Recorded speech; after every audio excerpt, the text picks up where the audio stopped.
Hello guys! Magandang hapon sa inyong lahat.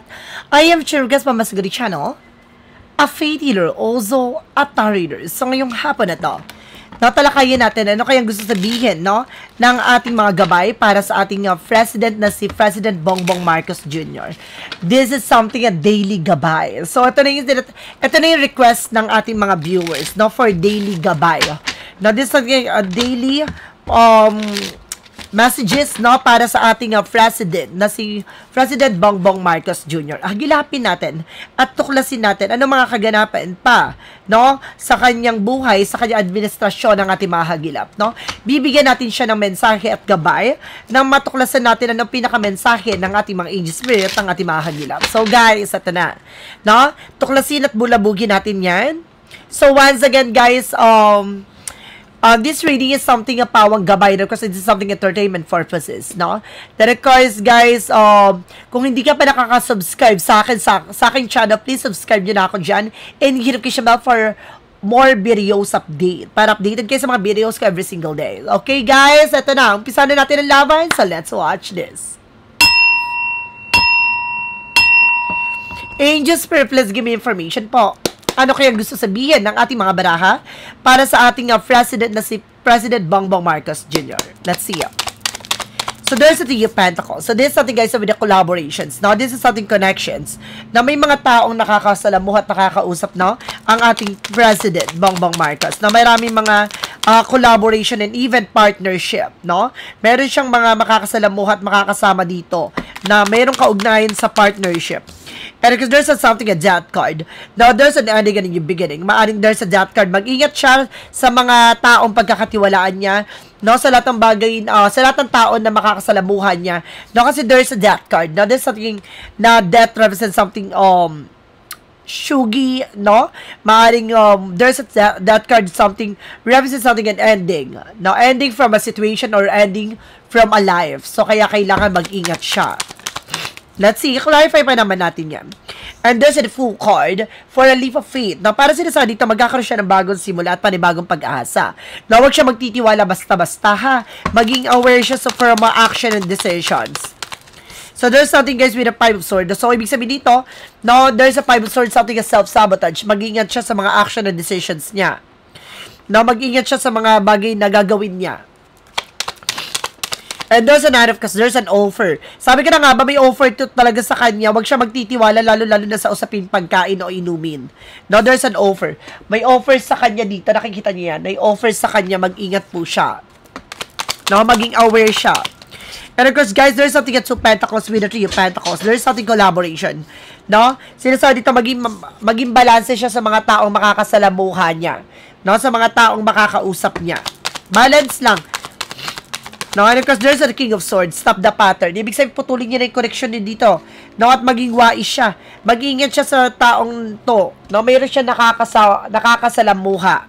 Mayroon siya ditong taong baka pinagkakatiwalaan niya pa. Mag-ingat siya dito. Lalaki ha. Lalaki to. What is the Death card? There's an Eight of Wands. So, there's a communication or there's a messages. May matatanggap siyang message. Meron ditong parang makakatanggap siya ng pagbabanta sa kanyang buhay. O maaring meron siyang pupuntahan. Mag-ingat siya kasi may death card na lumabas. So, let's see what is the Fool card. The Fool card represents something a Empress card, something a revert. There's something disconnect from the world. May mga bagay na kailangan niyang wag masyado magtitiwala ng lubos. May isang babaeng maiksi ang buhok na maaaring nag-aaligid at lumalapit sa kanya. Mag-ingat siyang mabuti. So, let's see what is the Five of Swords. Represent with the King of Pentacles. Maging practical siya at secure siya sa kung ano man yung bagay na meron siya. Kumbaga mag-ingat siya dito sa lahat ng bagay na pinagkakatiwalaan niya, lahat ng informasyon na maaring mabigay niya. Bigla ko sinipon. My God. Let's see what is the Knight of Cups. The Knight of Cups represents with the Devil card. Sabi ka na nga ba eh. May devil energy dito. Mag-ingat siya kasi there's a hidden intention. Maaaring itong tao na to ay may balak sa kanyang hindi maganda. Pagdating sa pagkain o inumin, mag-ingat siya. Or either sa mga travel. And there's a Hierophant. No, there's something a religious, no? Merong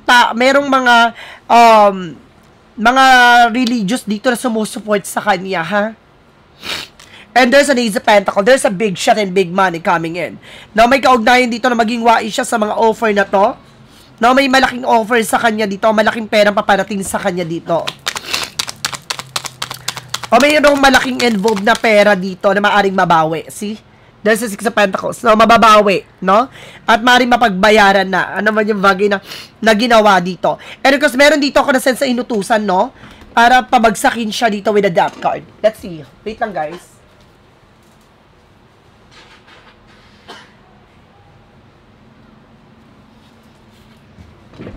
No, there's a Six of Pentacles, no? Mag-ingat siya kasi meron siya ditong pagbabanta. Mayroong tao. See, there's a judgment. No, paalala. This is something a wake-up call. Caution, babala, paalala. Mag-pay attention siya dito. There's a Nine of Cups. There's something a wish fulfillment. Bagay na matutupad yung mga pangarap niya. Kung gusto niya matupad yung mga plano niya, maging secure siya. Na huwag niyang lubos magtitiwala sa mga tao sa paligid niya. Additional messages. And there's a Knight of Swords. See? Kumbaga itong tao na to, no? Itong may offer sa kanya na i-stress na. Kasi hindi nag-work. Hindi nag-work yung balak niya. No? Na hindi maganda. Mag-ingat siya. Mayroon ako nasi-sense na may pupuntahan siyang bahay or lugar na kulay pula ang bahay or pula yung pinaka-roof ng bubong niya. Mag-ingat po siya kasi something na may sense ako eh. Na may nagbabalak. Additional messages tayo. No, pagdating naman tayo sa outcome, this is something like Ace of Swords. So, this is something a breakthrough. Bagay na maaaring magtagumpay dito with a partnership. Now, there's a mental clarity. Meron dito para matatauhan na isang religious group na may matatauhan. And this is something a Four of Cups. Now, just reevaluate or analyze na may mga bagay talaga dito kailangang pag-isipan. Now, meron ditong naguguluhang isang tao. Or meron siyang, baka siya ay maaaring naguguluhan na parang there's an hidden intention tong tao na to. No, na nakikipag-partnership sa kanya. Now, there's something, guys, with a word card. No, see? Kumbaga mababawi na yung mga pera at the same time malalaman na, no, alam mo, guys, ha, meron ditong inutusan. No, nakita nyo, there's a death card and there's an Eight of Wands with a communication and of course, a travel. And the Six of Pentacles na parang may binayaran. And there's a the word card. Merong kinalaman ng taga-ibang bansa. No, sa kanyang, merong balak, no, hindi maganda sa kanya. No, utos to na maaring binayaran ng taga-ibang bansa. Mag-ingat ha. Mag-ingat po sa ating president. Talagang gusto siyang pabagsakin ha. Gusto siyang mawala sa pwesto nitong mga tao na to at the same time ng isang kumbaga isang bansa, no? Parang malaking ano sa kanila to eh. Malaking hadlang si PBBM sa kanilang mga plano. And there's a Page of Swords. Si being curiosity. Maging mabusisi siya. Kilala niya. There's a spying, looking, watching. Ibig sabihin itong tao na to nag-aaligid na sa paligid niya.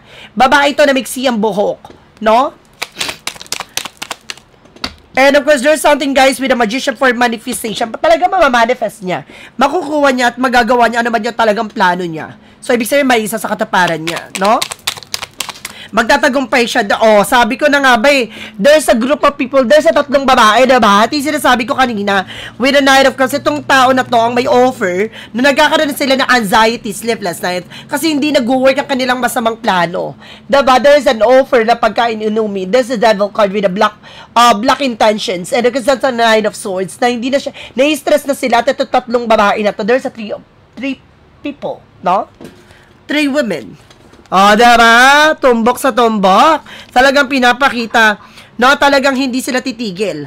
No, meron silang mga binayaran dito na para guluhin ang administrasyon at the same time para pabagsakin ang namumuno, no? Kumbaga, hindi man nila mapabagsak ng sa magandang eksena, no? Santong paspasan nilang gagawin to. Oh my God! So, let's see, additional messages pa. Ano yung mga mangyayari kay PBBM? Na magtatagumpay ba yung may mga masamang balak sa kanya? Alamin natin. Now, there is something a Wheel of Fortune. Something a destiny is yours. Ibig sabihin talaga dito na sa kapalaran at sa, kumbaga na sa prophecia na ito eh. Na pilit siyang pababagsakin, pilit siyang pabababain, pilit siyang, kumbaga aalisin sa sitwasyon. Now, there is something a Wheel of Fortune. Pero hindi nila magagawa. And because this is something at 2 wands. No, kumbaga, maghihintay sila na maraming taon pa bago nila magyari to or maganap tong ganto. No, parang meron talagang nagko-control sa ating, nakita niyo yan, there's something the world. Nakita niyo yung parang globe, no, parang, ano to, nakita niyo yung bilog na parang nagsisilbing bansa. No, meron taong nakatingin at nagsusubaybay. No, talagang gusto siyang, kumbaga nilalaro ang ating bansa, no? Talagang mayroong mga inutusan, no, para sirain, no, ang administrasyon niya, pero hindi mabubuwag ng ninuman. So, talagang pinapakita dito, magtatagumpay ang ating PBBM. No, ano ba yung mga mangyayari dito kay PBBM sa kanyang administrasyon? No, there's a lot of toxic and negativities, no? Maraming toxic at negative daw sa paligid niya, lalong-lalo na ang inggitera. No, meron daw naiinggit dito sa kanya, no? Nag-uumapaw na inggit, and there's a 6 of wands for victory. No, magtatagumpay ito. Marami pa paparating. No, marami pa siyang kailangan linisin, no? Sa paligid niya. No, let's see. Additional messages. Represent guys with a 5 of cups, something disappointment. No, parang meron ditong nadidisappoint. Lalaki, nadidisappoint sa kanyang mga pinagagagawa, no? Sa pwesto niya. So, ibig sabihin, meron ditong lalaki na parang lahat na lang ginawa niya pero hindi nag-work. Kumbaga, nadidisappoint siya. No, hindi nagkiklik ang kanilang masamang plano.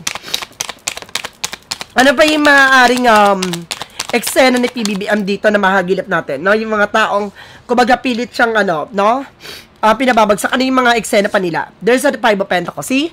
Dahil sa corruptions, no? Ibig sabihin dito talaga marami pa mabubulgar. No, there's a hidden agenda. So, mayroon pa nakatago na tungkol sa mga nawalang pera. There's a financial loss, no? And there's something at Queen of Pentacles. Oh my God! No? Babae! Ibig sabihin, control sila nitong babae na to.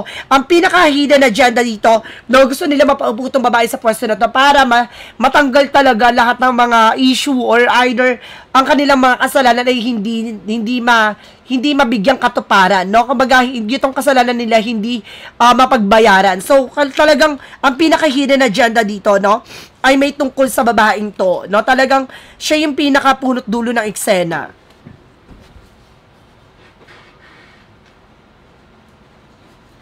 Let's see guys, additional messages pa tayo.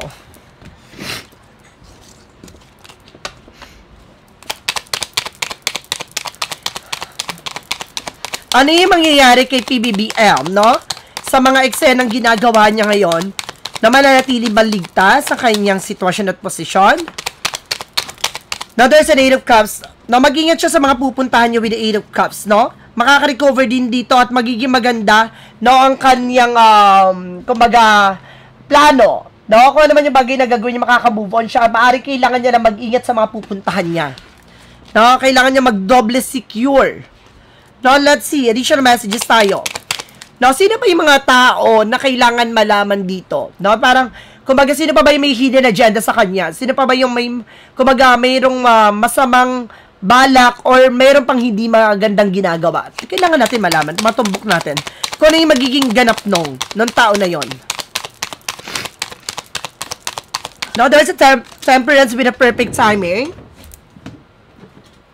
Now, there's a 7 of Wands. Oh my God, ibig sabihin dito, with a temperance, this is something a perfect timing. And of course, there's a divine intervention with a God. No, talaga sinasabi na protected siya. No, pinoproteksyonan siya dito. Maraming tao talaga sa paligid niya na parang gusto siyang saktan at gusto siyang pabagsakin. Pero there's a Hermit card. No, something spiritual awakening. Something spiritual guidance. Na talagang ginagabayan siya dito. Ang ganda ng ano na to, ha? Kita niyo ito yung ano na to. Oh, to.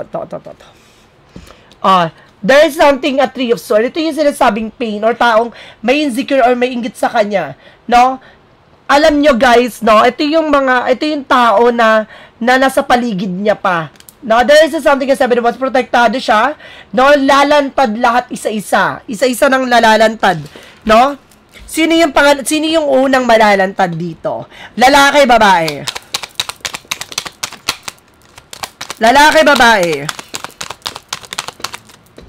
Now, there's a Knight of Swords because there's a Page of Pentacles. So, may plano to. There's a plan. Ibig sabihin, malalantad to family related. no, isa sa pamilya na or kamag-anak niya or related sa kanya ang maaaring pumutok na naman ang pangalan. So, let's see. And there's a Chariot card. So, ibig sabihin, magiging aggressive to with the Chariot card. May mga plano siya na gustong-gusto niya nang gawin. No? And of course, there's something an Emperor. And of course, there's something an Eight of Pentacles. Talagang sinasabi dito na parang meron dito siyang katrabaho. Meron siyang, kumbaga, nakakasama si PBBM. There's an Emperor, something boss. No? Meron talaga ditong, kumbaga, nakakasama niya na kailangan niya mag-ingat. No? Meron malalantad dito na malapit sa kanya na maaaring pinagkakatiwalaan pa niya. Sino kaya yan? Naloka naman ako dyan bigla. And there's a Six of Swords. No? And there's a Revelation. So, ibig sabihin nito, malalantad to. There's a transition. Biglang magbabago ang eksena. Hindi na-expect to na baka etong tao na to, kumbaga, nagbabalat kayo lang. There's a revelation. Matutuklasan kung sino siya. Walang tinutukoy kung babae o lalaki, pero pinapakita dito na kung itong tao na ito nagbabalat kayo, makikilala na siya. So, let's see. With the shadow worker is in what? From the shadow worker is in what? There is something hidden desires. Ano man yung bagay yung pangarap niya, no? Ano man yung bagay na kanyang itinanim, no? Siyang aanihin. Your deepest desires hold the seeds of your potential. May potential siya. Ano man yung bagay na kaya itinanim, may potential na lumago yun. Ibig sabihin, ano man yung bagay na ginagawa niya ngayon, magiging maganda resulta niyan. May potential para maging magandang outcome. Clarifying for a life situation. Clarifying for a life situation. And there's something with make a miracle. Oh my God, make a miracles. Stay open-minded and receptive to the magic unfolding in your life. May himala. No, ano naman yung bagay na nangyayari sa kanya, there's a blessedness, guys. No, kumaga, ayon sa kalooban ng Diyos. Tulad ng sinasabi ko, di ba kanina, na talagang there's a divine intervention. Paalala ang ating divine na protektado siya, na lahat ng bagay na yon ay ayon sa kalooban ng Diyos, ibibigay, ilalantad lahat-lahat. No, at aalisin ang mga taong, kumbaga, hindi maganda ang intention sa kanya. At the same time, no, yung mga taong may balak sa kanyang hindi maganda, lalabas at makikilala at malalantad sa kanilang pagkakakilanlan. No? Abangan natin yan. No, malapit na siyang lumabas. There's a what lies beneath in the future. What lies beneath in the future? So, there is something, a betrayal. So, meron talaga ditong tatraydo rin siya. No, this is something deceptions. Now, this is something backstabbing, traitor. So, meron talaga nagbabalat kayo. Ay, mag-ingat si BBBM. Ibig sabihin nito, ito kinukuha ang tiwala niya. No? Tapos itong taon na ito, kumukuha na pala ng informasyon para traidorin siya o tinatraidor siya. No, nakakakuha ng informasyon ng kabilang kampo dahil sa tao na to. Ibig sabihin, nagbabalat kayo. Ay, makikilala na ba? Tuklasin natin yan sa mga susunod na eksena. So guys, this is something a daily pasilip na para sa ating PBBM na sa President Bongbong Marcos Jr.